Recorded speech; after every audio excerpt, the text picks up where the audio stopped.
Welcome to a story that begins deep beneath the waves, where the ocean guards secrets lost to time. Picture this: a team of skilled divers, led by a man whose life revolves around the sea, stumbles upon a discovery that changes everything: a shadowy plane resting silently on the ocean floor. What lies inside this mysterious wreckage, and what stories does it hold?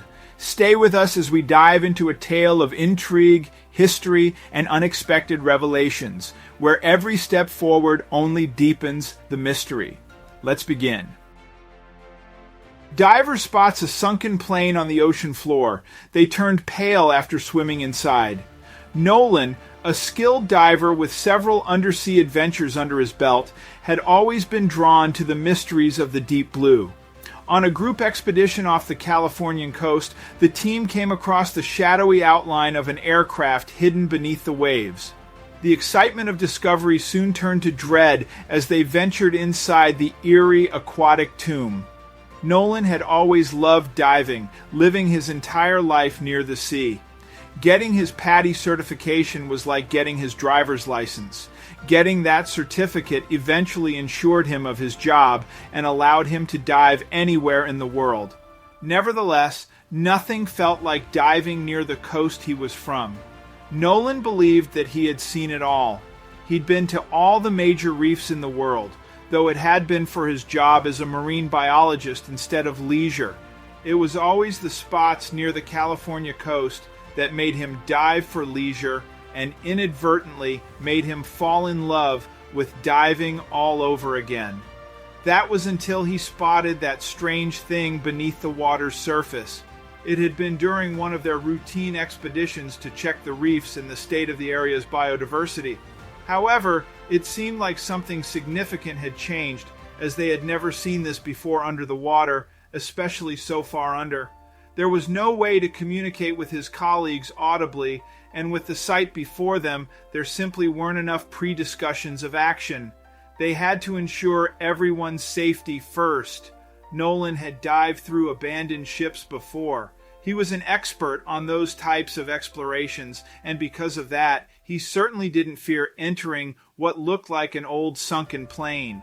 The limited hand gestures he and his colleague had discussed didn't cover the wide scope of what they could find there. They had to make a plan. He gestured for them to start their venture back to the surface. This also wasn't an easy task, as they had to aim to adjust to the shifting pressure, and their excitement mixed with worry didn't help their patience. Luckily, their professionalism took them to the surface without seemingly any issue. When Nolan and his colleagues surfaced, they all spat out their regulators. "Did you guys see that? What is that thing doing here?" Though everyone had seen it, no one knew what the abandoned plane was doing there. They had to get aboard the boat to check if it could possibly be due to a recent crash, or if there could be other reasons. The captain of the ship was confused at their fast return. He always made sure to time the duration of their underwater endeavors.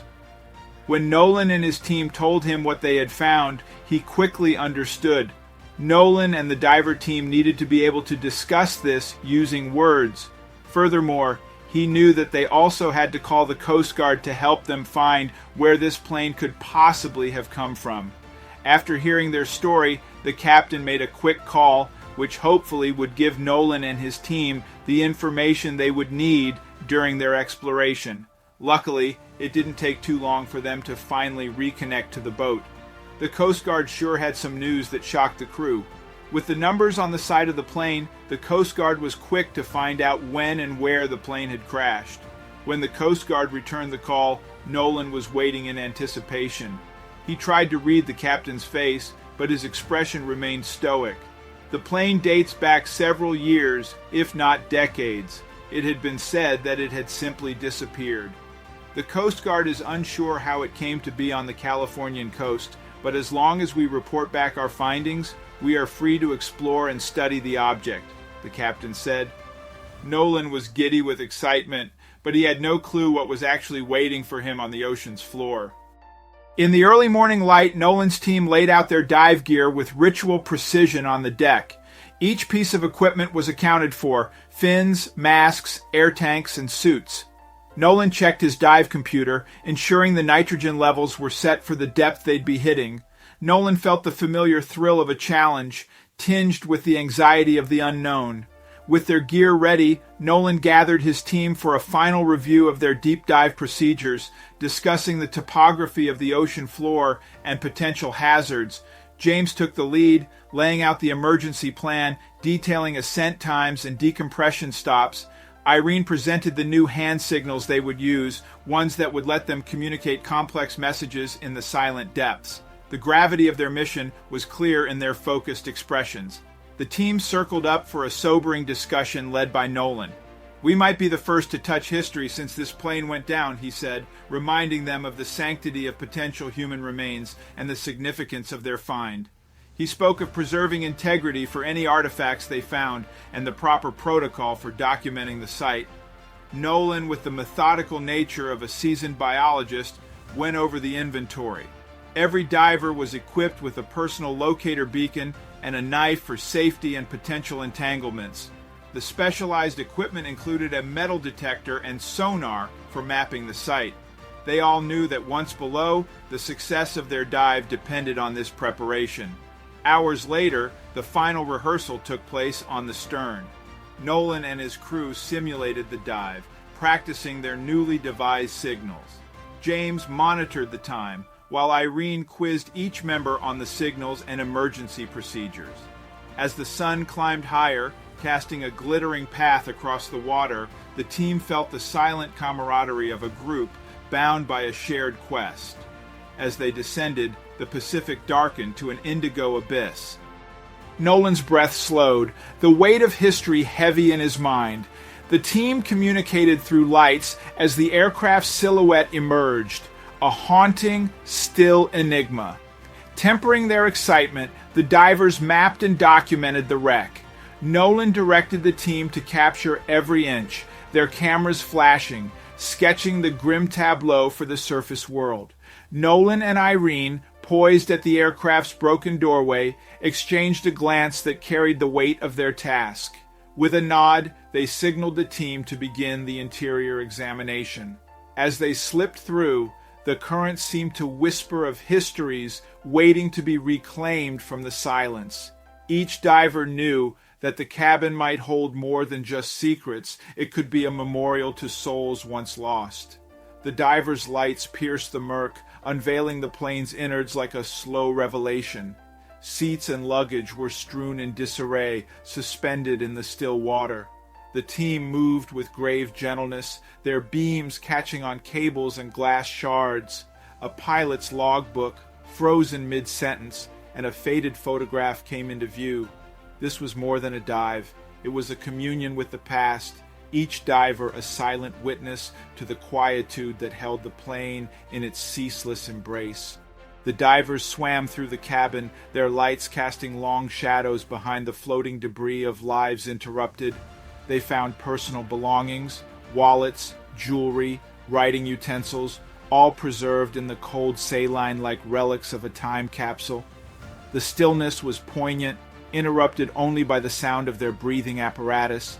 Amidst the silt and silent stories, Nolan spotted an anomaly, a briefcase. Its leather surface, hardly aged, was strapped and locked to the seat's metal frame.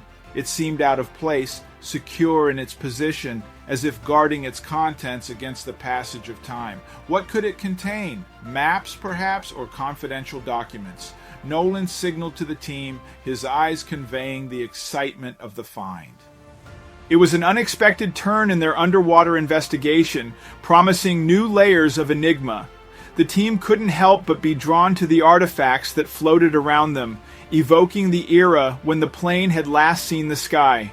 A child's doll with glassy eyes, newspapers with faded headlines discussing the stirrings of a world at war, each item told a story. With great care, the divers began to collect what they could. Irene gently placed a pocket watch, its hands stopped, into a collection bag. Nolan photographed a string of pearls draped over the edge of an overhead bin. The smallest piece could be a key to unlocking the history of the flight. Knowing that their findings would soon be scrutinized by eager historians and possibly anxious families, the team continued their underwater reconnaissance. An unshakable unease crept into each diver's spine.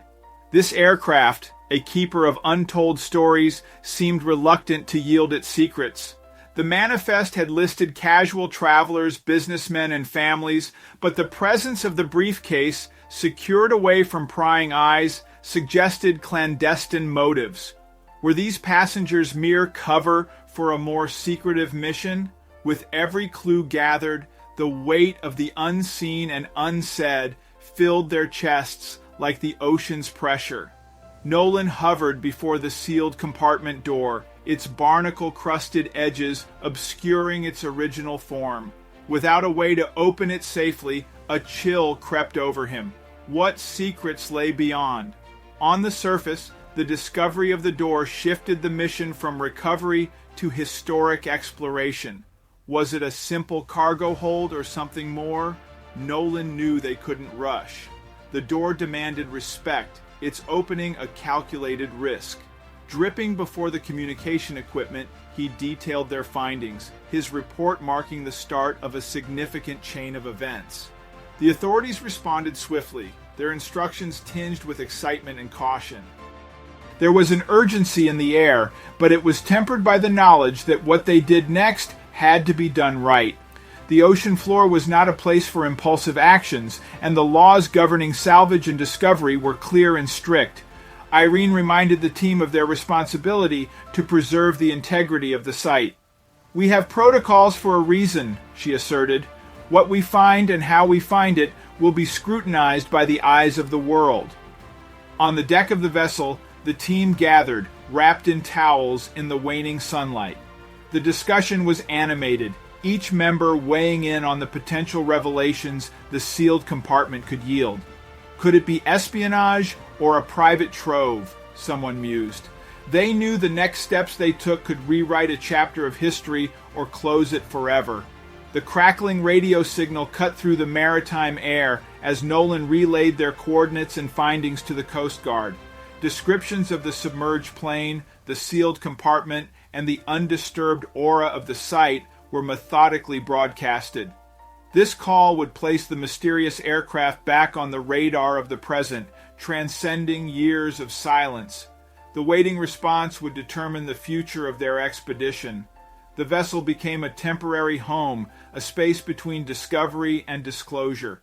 Each hour stretched longer than the last, filling with the hum of idle engines and contemplative gazes at the horizon.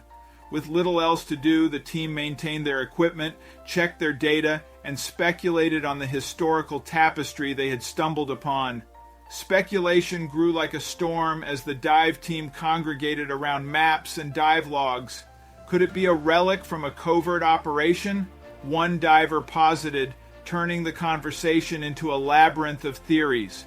As they shared stories and hypotheses, the sealed compartment served as a vault for their imaginations. The radio crackled to life, a voice from the Coast Guard cutting through the maritime static.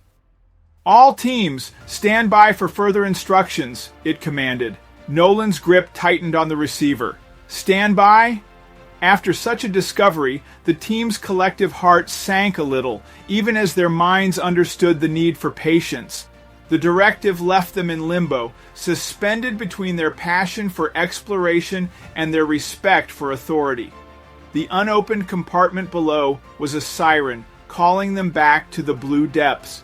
Under the canopy of the vessel's bridge, the team huddled, their discussion turning toward the weighty implications of their find. If it's classified equipment or information from the Cold War era, for example, we could be in over our heads, Irene cautioned. The team knew the discovery could have far-reaching effects, potentially involving national security or triggering international incidents. They weighed the excitement of the find against the reality of such complications, each aware that the history they were eager to uncover could change the current of their lives. At sunset, a sleek gray vessel arrived unexpectedly, stirring unease among Nolan's team. Claiming to be an insurance recovery crew, they requested the plane's location but offered no credentials. Nolan, suspicious of their vague answers and unmarked vessel, signaled his team to stay alert. When the newcomers asked to board for a routine check, tensions rose. Taking charge, Nolan ordered, "No one boards without clear authorization." A standoff followed, the ocean's calm reflecting the tense standoff between the two crews. Nolan's hands steadied the radio as he sought confirmation from the Coast Guard, requesting immediate verification on the vessel claiming insurance recovery. He demanded the team wait, the static of the radio a reminder of the uncertainty of their position.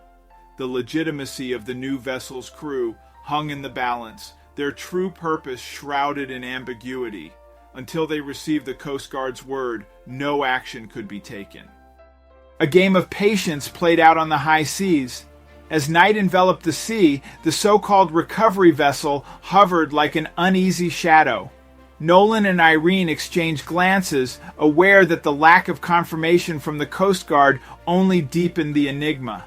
With the plane's secrets lying dormant below and potential threats lurking above, the team found themselves navigating a sea of uncertainty. As night turned the ocean to ink, Nolan's team kept a diligent watch over the wreck site, the metallic taste of salt in the air mixing with their growing concern. When silhouettes of unauthorized divers were spotted in the distance, their vessel's floodlights cast long shadows underwater. The divers' presence, ghostly and unwelcome, was a stark reminder that the depths held a lure for many, not all with pure intentions.